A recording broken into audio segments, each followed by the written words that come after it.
Madame, mademoiselle, monsieur, bienvenue à Métro News. Voici les principaux titres qui seront développés aujourd'hui. Enlèvement samedi dernier à Martissan de 2 ressortissants dominicains et d'un haïtien. En réaction, le chef de la diplomatie haïtienne, Claude Joseph, annonce que les autorités des 2 pays collaborent afin d'obtenir la libération de ses citoyens. Plus de 4 millions de cartes d'identification nationale sont déjà produites par l'Office national d'identification, selon ce qu'a fait savoir le directeur de cette institution, Jude Jacques Hélibert. Le protecteur du citoyen, Renan Hédouville, dénonce les menaces reçues de la part de responsables de l'opposition pour le forcer à annuler un débat prévu prochainement sur la réforme constitutionnelle.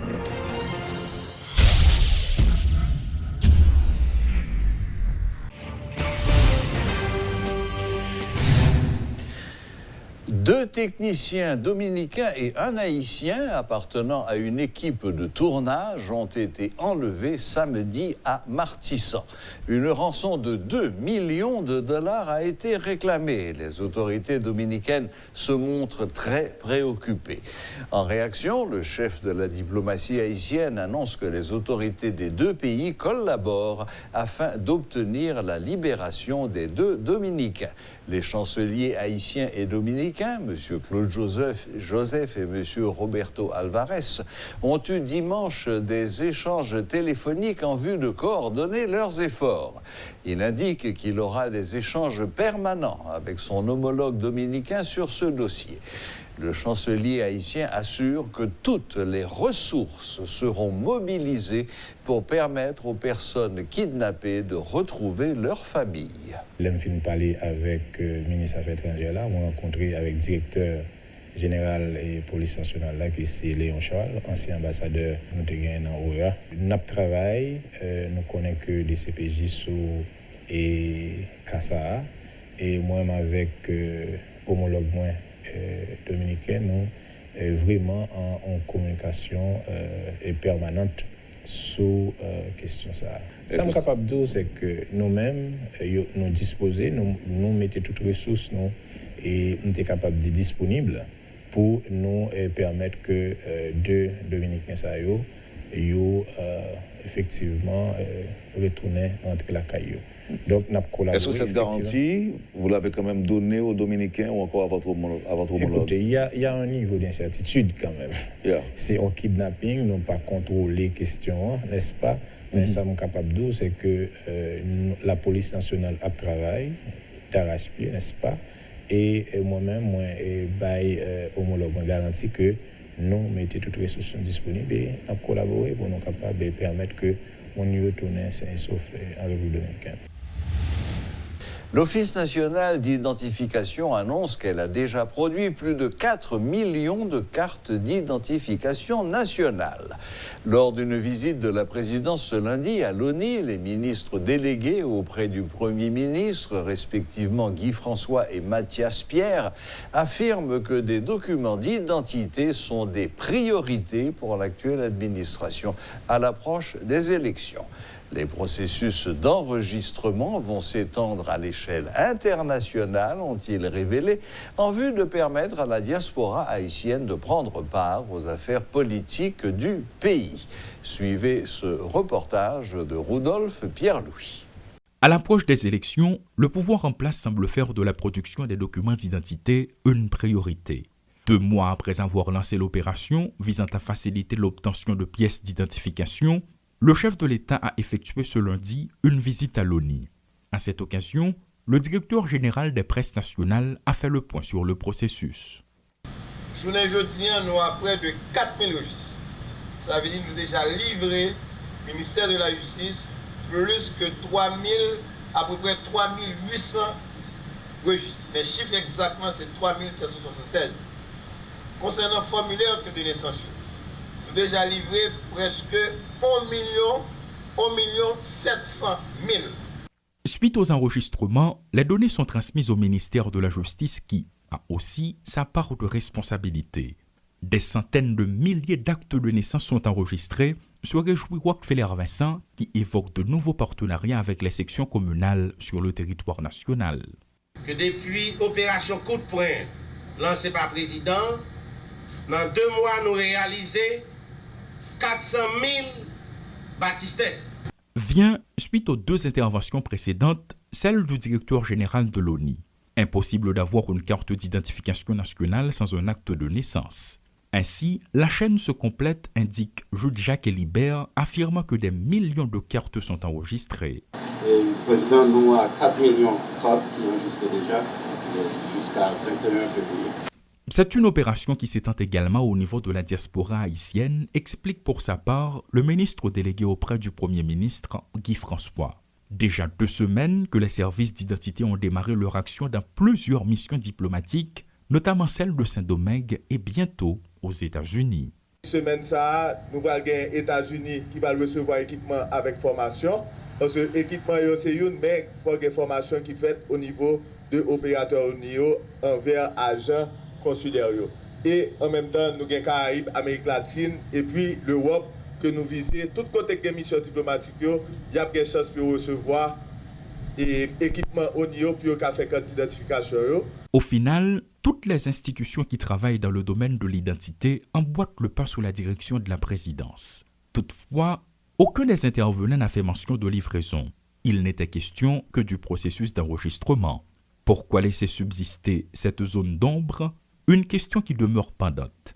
Par contre, le processus électoral va bon train, souligne le ministre délégué Mathias Pierre. Et semaine dernière, le Conseil électoral a recevoir 2 systèmes Nations Unies, ensemble de matériel non sensible qui est important dans le cadre du processus référendum avec l'élection. CEP a baillé OK déjà pour que comment ça a fait, approuvé spécification et Nations Unies a déjà lancé première commande pour matériel dans le cadre du processus électoral. En vue de permettre à plus de monde de prendre part aux prochaines élections, le président de la République semble vouloir jouer le tout pour le tout. Après avoir mobilisé les responsables des archives nationales, les membres de la diaspora haïtienne, une visite s'est effectuée au bureau central de l'Office national d'identification. Une rencontre entre le chef de l'État et le directeur général de l'ONU qui intervient quelques jours après le rapport de l'ONU sur la situation de nombreux citoyens haïtiens qui sont encore dépourvus de leurs pièces d'identité. Paul Léel et Rodolphe Pierre-Louis, Portée des métropoles.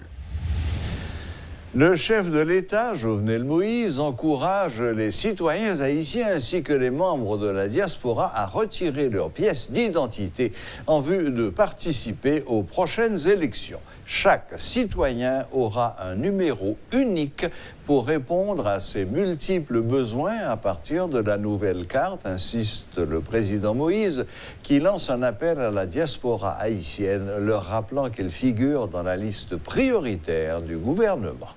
Le premier mandataire de la nation invite les Haïtiens vivant à l'étranger à s'impliquer dans les affaires politiques du pays. Il a fait cette déclaration lors d'une visite au bureau central de l'ONU ce lundi. Pour une carte d'identification nationale, là, ou pas qu'à gagner, ou pas gagner acte de naissance. Parce que nous commençons à faire longtemps. Longtemps, nous avons fait carte d'identification nationale là. 2 personnes qu'on mène et puis on dit ou relève par exemple Jovenel Moïse. Mais par exemple, aucune preuve qui dit c'est Jovenel Moïse pour relève. Ça veut dire c'est 2 personnes qui mènent, c'est 2 témoins. Et pour venir ou faire 4 là. Et dans le système ça, nous joignons 2 800 000 personnes qui n'ont pas de acte de naissance. Moi, je ça clair dans la tête de chaque Haïtien qui attend nous là, frère et sœur qui dans la diaspora. Pays nous pas prêter pour nous faire à 2000 là dedans. Haïti bon pays à demi. Son pays entier même dans tout pays. Tout ça n'a fait c'est pour nous faire le net. Ça veut dire aujourd'hui problème identification pays c'est un problème sérieux que lié. Faut nous résoudre li. Même si nous résoudre li dans les affaires. Carte d'identification nationale là aujourd'hui l'homme moun fait yon carte, c'est yon moun mais numéro identification unique ou ça côté yo prend iris, yo prend face, yo prend empreinte, ça veut dire toutes données biométriques sont grand numéro à bien. Nous mettons un système en place qui permet que Haïtiens qui peuvent voter et dans le référendum et dans l'élection qui va venir, c'est des Haïtiens réellement qui gagnent une identité. Je profite de l'occasion pour me dire frère monsieur qui dans la diaspora, nous pas oublier parce que nous connaissons 48 représentations diplomatiques à travers le monde. Par exemple, en Dominicanie, nous avons 5, nous avons une ambassade et puis nous avons 4 consulats. C'est même genre, États-Unis, nous avons une ambassade, Washington, nous avons 6 consulats. Ça veut dire que nous avons 7 représentations diplomatiques, États-Unis. Canada, nous avons 2, ça veut dire que nous avons ambassade là qui est Ottawa et consulat qui est Montréal. Ça veut dire c'est pour me dire que tout côté ça, côté frère somme haïtien qui vivent, pral gagner possibilité pour nous faire acte de naissance nous avec carte d'identification nationale nous pour les référendums non, pour nous voter pour nous dire oui nous voulons venir intégrer pays nous voulons yo te mette nous dehors depuis 1987 après 34 ans il y a une équipe monde qui sous pouvoir aujourd'hui qui dit nous c'est nous qui force pays mais seul petit problème moi manquer tant de voix nous diaspora pas oublier l'heure pour réclamer droit pas rien faire cadeau la donne moi même ma bataille nan bon pas pour nous même faut nous faire tant de voix nous pour nous commencer dire qui ça nous besoin pour pays nous parce que faut j'aime dire là faut diaspora ga candidat pour tout poste qui gagne dans pays faut diaspora ga ministre faut diaspora ga un gros business dans pays faut diaspora ga venir banque faut diaspora ga intégrer totalement.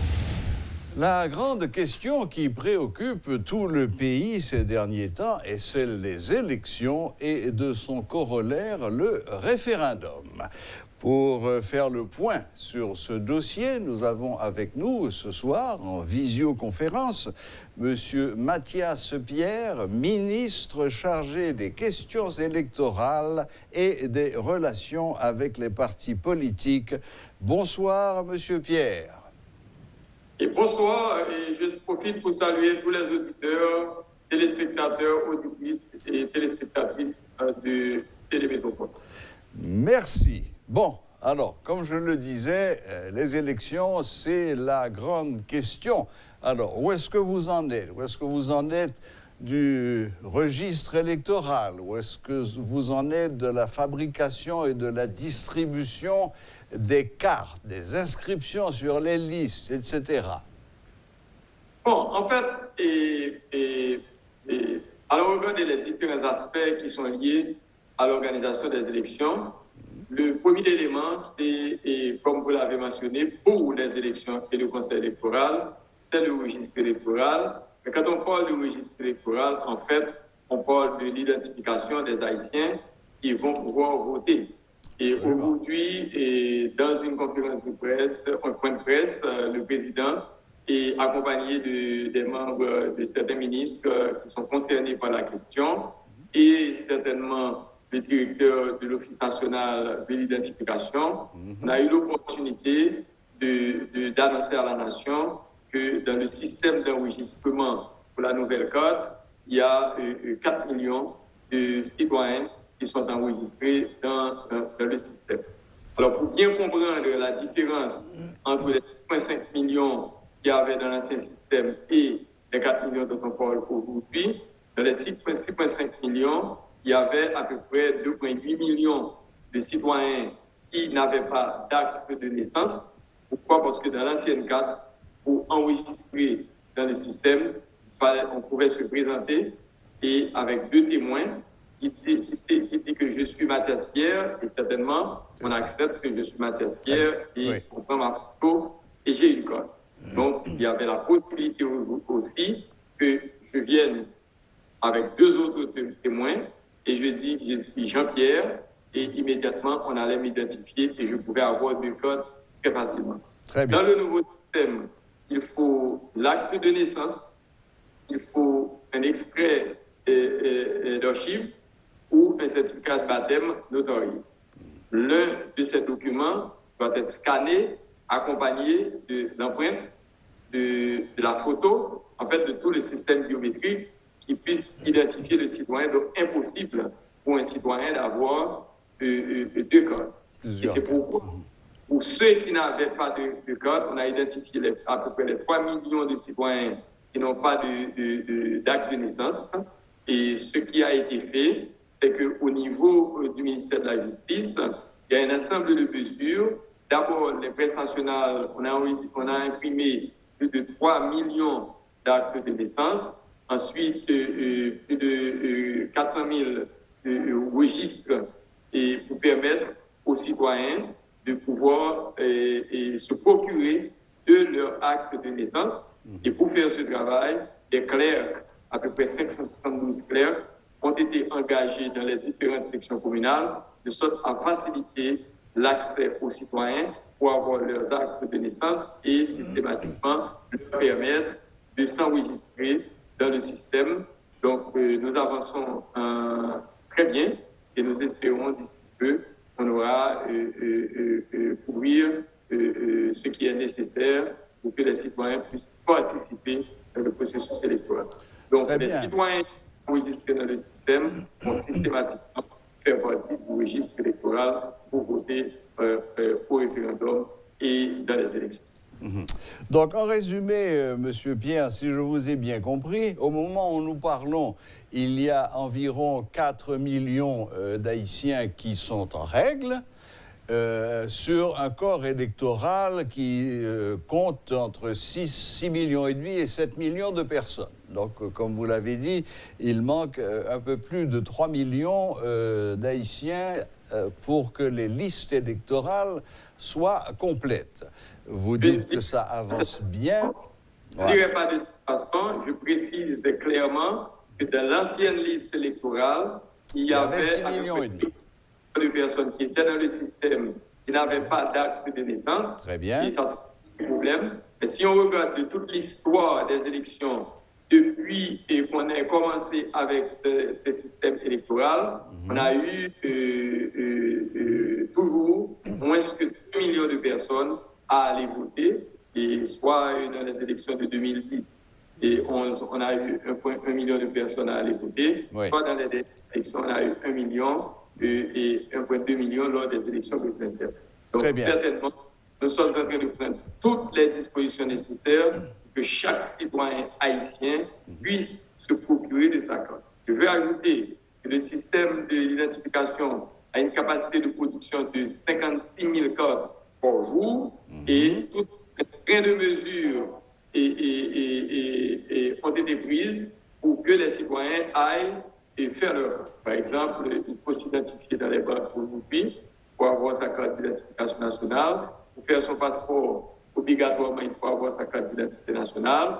Pour faire des transactions au niveau de la trésorerie, il faut avoir sa carte d'identification nationale. Donc, le décret qui a été pris en octobre pour faire une obligation d'avoir sa carte d'identification nationale est dans l'application et certainement des mesures sont en train d'être prises pour pousser les citoyens à enregistrer et à aussi dans les bureaux pour récupérer leur carte d'identification nationale.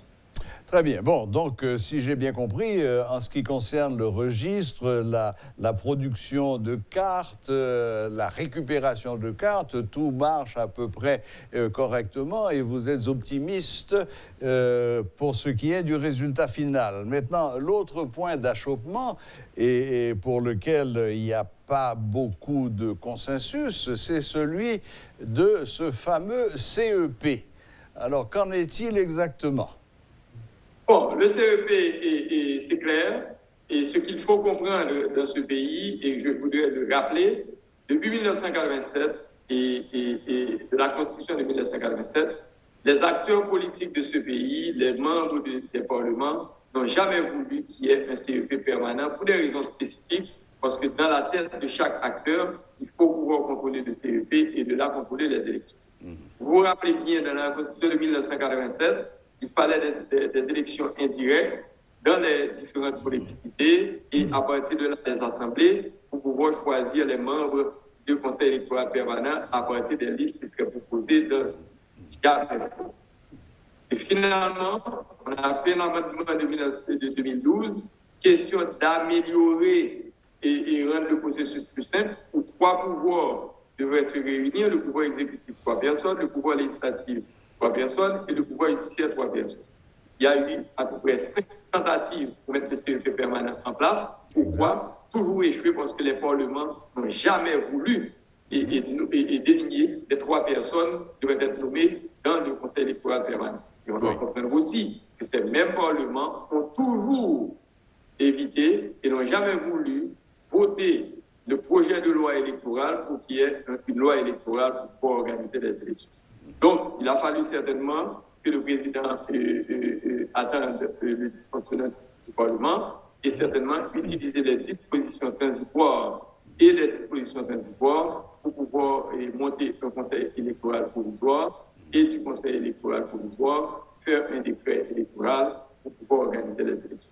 C'est là où nous sommes et je pense que le conseil électoral est en train de travailler, pas seul, mais avec le support des Nations Unies. Et c'est pourquoi, au niveau du gouvernement, il y a un accord qui a été signé avec le système des Nations Unies, particulièrement de PNUD. Et cet accord est un accord de 72 millions de dollars qui devrait alimenter le fonds fiduciaire, qui est encore le fonds fiduciaire, qui est ce qu'on appelle le basket fund.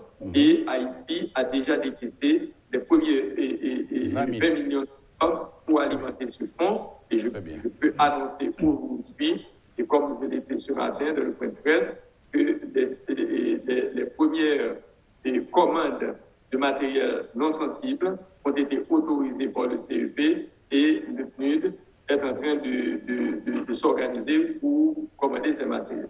Je dois aussi rappeler que cet accord permet à l'UNOPS d'offrir le support logistique au CEP. Nous connaissons les faiblesses du système électoral, du fait qu'on n'a jamais eu ce conseil électoral permanent, et c'est pourquoi le système des Nations Unies vient en aide pour nous accompagner dans le support technique et logistique pour l'organisation des élections haïtiennes.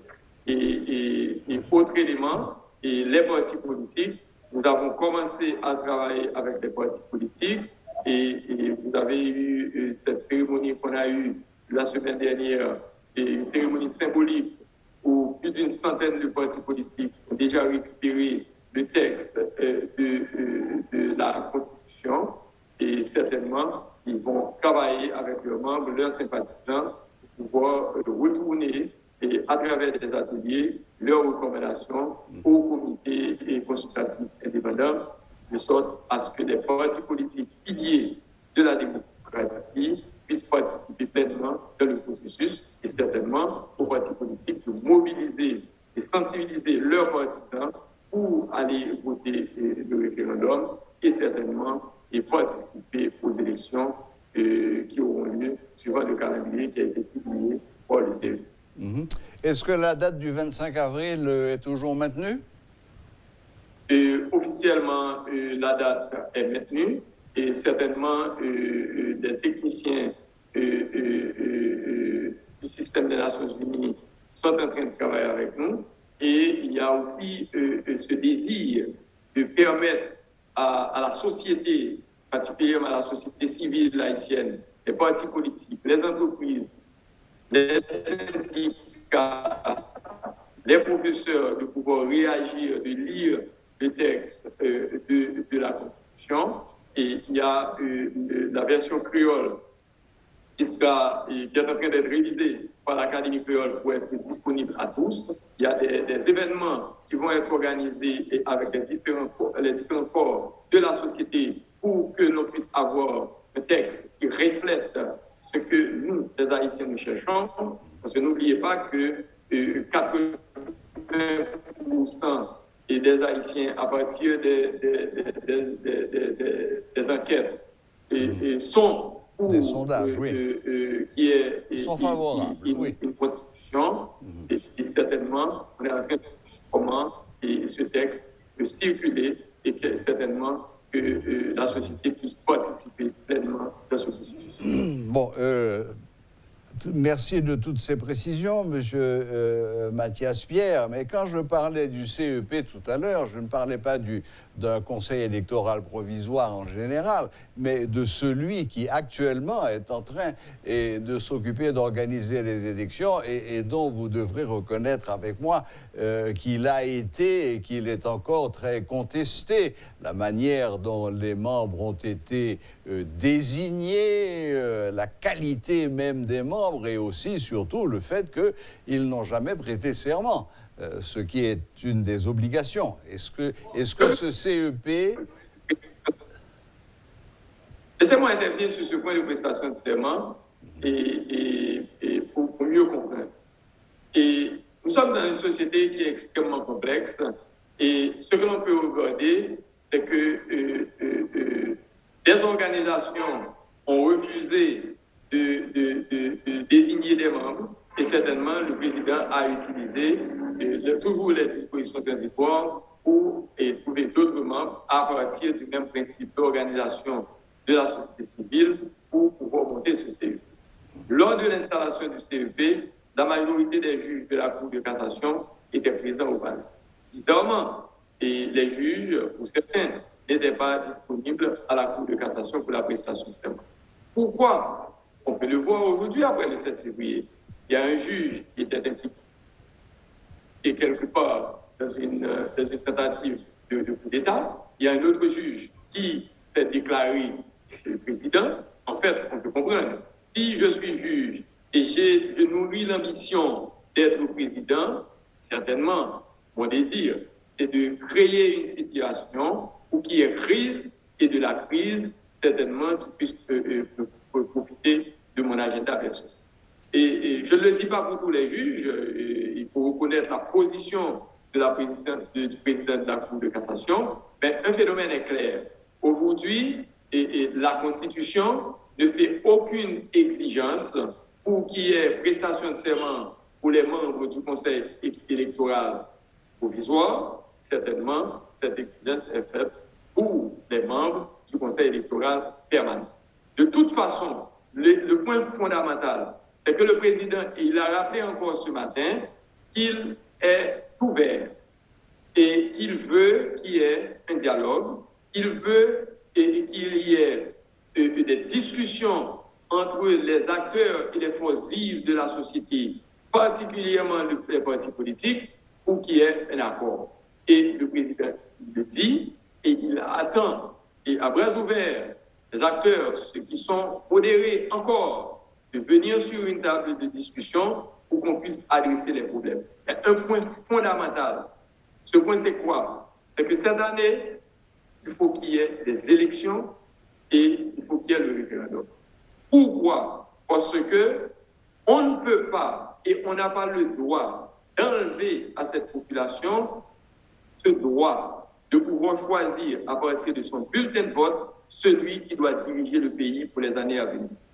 Si on veut une autocratie dans ce pays, à savoir qu'un petit groupe à Pétionville ou à Port-au-Prince décide de qui peut être président de ce pays ou encore de qui doit diriger ce pays, dans la Constitution, peut-être qu'il faudra pousser ou éliminer le principe de la démocratie, à savoir Vox Populi, Vox Dei, la voix du peuple, c'est la voix de Dieu, ou si l'on dit qu'on veut une démocratie et que c'est au peuple de choisir les dirigeants qui doivent diriger ce pays, on doit accepter le principe des élections et c'est pourquoi aujourd'hui on est dans un processus de préparer le pays aux élections, de prendre toutes les dispositions pour qu'il y ait des élections honnêtes, transparentes, démocratiques et comme l'a dit le président, et moi c'est dans cette logique que je suis engagé, il n'y a pas de candidat, ça veut dire au niveau du pouvoir exécutif, il n'y a pas un candidat, il n'y a pas une équipe qui va aller aux élections pour aller tricher et voler les élections. Il faut qu'il y ait des élections et aux partis politiques de convaincre leurs sympathisants sur leur programme politique d'aller les élections. Et la société haïtienne doit comprendre une chose, c'est par les élections que les leaders qui doivent diriger ce pays doivent être élus pour un mandat du peuple pour prendre des décisions pour le peuple. Bien, écoutez, merci beaucoup, Monsieur Mathias Pierre. Merci de nous avoir accordé un peu de votre temps et d'être venu faire le point sur cette question dont j'ai dit en commençant qu'elle occupait l'esprit de tout le pays. Merci et bonne fin de journée. Merci, c'est un plaisir pour moi.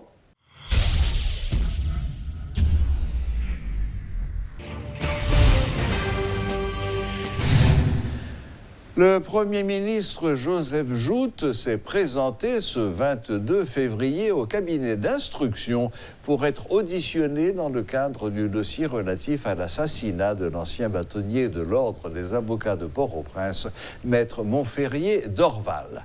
Alors que les juges ont démarré une grève illimitée depuis le 15 février écoulé, le juge instructeur Renaud Régis n'était pas à son poste pour auditionner le chef du gouvernement. Par ailleurs, il faut souligner que la date du 22 février a été retenue bien avant que les magistrats ne lancent leur mot d'ordre de grève le 15 janvier dernier. Je fais carré gourmet contre la détention préventive prolongée parce que le juge n'a pas jamais place, pas jamais fait travail. Et si moi-même, Premier ministre, je convoqué moi venir pas joindre le juge là, alors nous comprenons bien l'homme fermé en prison ou bien citoyens ont besoin de justice, ils n'ont pas jamais qu'à faire justice dans un pays comme ça. Et c'est pour ça que je demandé CSPJ pour prendre responsabilité, pour administrer la justice là, administrer la justice bien dans le pays conjointement avec le ministre de la Justice pour citoyens suspendre croupi en prison, suspendre besoin de justice, ils n'ont pas qu'à joindre. Et l'autre jour, m'a bail raison tout à une organisation de droits humains qui écrit, qui dit la justice bloquée depuis 18 mois dans le pays. Alors si moi, Premier ministre, juge l'a convoqué, moi fais le devoir pour venir répondre aux questions juge là, il pas là, alors on a compris l'on simple citoyen qui a un problème dans la rue, qui misère a passé et les gens qui sont en prison sont pas diable. Et je pense qu'il faut que l'organisation doit continuer à aider les contre la détention préventive prolongée pour empêcher que les gens pourri dans la prison alors que pas un juge qui pour répondre, qui pour juger, qui pour condamner, qui pour libérer tout si au besoin de libérer. Comme ces voisins juge la mieux, bureau me tout pris là, il a un téléphone moi ou bien l'affaire relève et m'a toujours prêt pour me venir présenter devant le juge là pour me venir répondre. Mais ça qui plus dérangé, c'est que nous connaissons, moi-même avec la police, moi avec PNH, nous aux amours. Et hier soir, moi demandé, il y a un avocat, il faut me dire, avocat, c'est des avocats qui sont en opposition politique là. OK? C'est des avocats. Il y en a des qui disent que l'objet de convocation, c'est parce que je me demandé pour libérer 5 policiers que vous te mettez en prison sans inspection générale pour statuer sur le cas. Bon, si c'est pour ça, je vais toujours continuer le travail et chaque fois que je arrête un monde mal dans le pays, je vais toujours parler pour lui, je vais toujours demander pour le libérer, pour arrêter un monde mal parce que moi, je crois un adage qui dit et plutôt, il y a un coupable dans la rue que il y a un innocent et fermé dans la prison. Il dit ça. Moi, c'est pour ça que je fais carré répondre à la question de la justice. Depuis arrêter ton monde, depuis arrêter le mal, je suis toujours intervenu pour me dire la gueule. Des anciens députés se réclamant de l'opposition au pouvoir ont appelé la communauté internationale à poser des actions concrètes contre ce qu'ils qualifient de dictature instaurée en Haïti par le président Jovenel Moïse. En conférence de presse ce lundi, ces ex-parlementaires s'en sont également pris au secteur privé qui se montre, selon eux, indifférent en dépit du fait que le pays s'enlise dans une crise politique depuis plusieurs années. Ce n'est plus le temps pour que de pays étrangers ou d'institutions absolument dit yo préoccupés. La diplomatie classique, nous croyons dans le cas d'Haïtien, ce n'est plus le moment. Ça qui est important, ça peut pas ici attendre aujourd'hui là, c'est le temps de l'action. Le temps de l'action de la communauté internationale, le temps de l'action de pays États-Unis. Nous connaissons très bien, lorsque pays États-Unis et ses alliés, lorsque institutions internationales yo veulent faire droits de l'homme respectés, yo veulent faire démocratie respectée dans un pays côté peuple li prend en otage, c'est les États-Unis qui fixent propre agenda pâle. C'est-à-dire, c'est lui-même qui dit, ça doit résoudre. Et c'est lui-même qui prend des dispositions pour faire appliquer le droit international. Eh bien, dans le cas d'Haïti, je dis là, nous croyons, si l'international là voulait voler au secours de peuple haïtien, si les États-Unis, pour une fois, au nom de un credo interventionnisme américain, au nom de la morale, eh bien, ce qui importe, je dis, c'est aider le peuple haïtien à débarrasser de dictature. C'est aider les Haïtiens à retrouver capacité pour que c'est lui-même qui décide de destin. C'est lui-même qui décide de moun li vle diriger, puisque Haïti, c'est pratiquement le seul pays dans le 21e siècle, dans l'hémisphère, qui en bas d'une dictature, côté c'est un seul monde qui a dirigé, côté c'est un seul monde qui a décidé au vu et au su de tout le monde. Mais paradoxalement que ça apparaît, nous constatons parmi tous les secteurs qui constituent le corps social là dans le pays d'Haïti, il y a un seul qui a supporté aveuglement M. Jovenel Moïse, ce sont les oligarques du secteur privé. Une plainte formelle a été déposée contre les citoyens Schiller, Louis d'Or et Deus Deonet pour avoir proféré des menaces à l'endroit de l'OPC. C'est ce qu'a fait savoir le protecteur du citoyen. En conférence de presse ce lundi, Maître Renan Hélouville a une fois de plus condamné ces agissements qu'il assimile à de l'intimidation et de l'intolérance. L'homme de loi prévient qu'il tiendra pour responsables ces citoyens susmentionnés au cas où il arriverait quoi que ce soit à l'un des employés de l'OPC ou à son local. Ça nous pas assimiler le monde que nous citons là, qui lance des menaces très directes contre l'OPC à l'opposition, parce que nous connaissons l'opposition qui est des mondes sérieux là-dedans, l'opposition politique haïtienne, je le dis. Et c'est fort regrettable l'obtention des mondes qui disent comme ça, oh, mais ça, OPC vient chercher dans la question de la Constitution. Mais c'est notre devoir, c'est notre responsabilité. Nous sommes capables d'agiter question débat sur quel que soit sujet d'actualité. Nous avons décidé de parler de la peine, agitons un débat sur la peine de mort. Nous avons agité un débat sur le kidnapping. Nous avons décidé d'agiter un débat sur la cherté de la vie. C'est notre rôle, c'est notre liberté à nous de le faire. Et ce n'est pas moi-même seulement en tant que protecteur, c'est chaque monde qui a le droit pour faire ça. Sans pression d'aucune sorte. Maintenant, en termes de mesures de sécurité, nous sommes capables de dire que déjà, le cabinet de l'OPC, conduit par un avocat de la place, eh bien déjà déposé plainte formelle, la dénonciation auprès du parquet, auprès de la DCPJ, à l'encontre de deux Mounsao. Et à travers le canal de la presse, nous reprenons que nous apprenons M. Deus Deonet, M. Schiller Ludor, responsable de tout ça qui était capable de river l'institution, soit sur le local libre, soit sur le membre personnel. Parce qu'ils ont fait des déclarations publiques qui circulaient et au niveau de l'OPC, nous avons déjà déposé en bonne et due forme une note, une correspondance de dénonciation pour nous préciser à l'endroit des autorités judiciaires et policières que quel que soit ça qui arrivé à l'institution, on rendra responsable les sieurs Deus Deonet, peut-être qui besoin de visibilité, qui besoin OPC parler de lui, ou bien le sieur Schiller Ludor. Et tous les sbires qui sont derrière eux à travers cette campagne qui se fait, nous les considérons comme étant des criminels, des cybercriminels. Voilà, la boucle est bouclée. Merci de nous rester fidèles.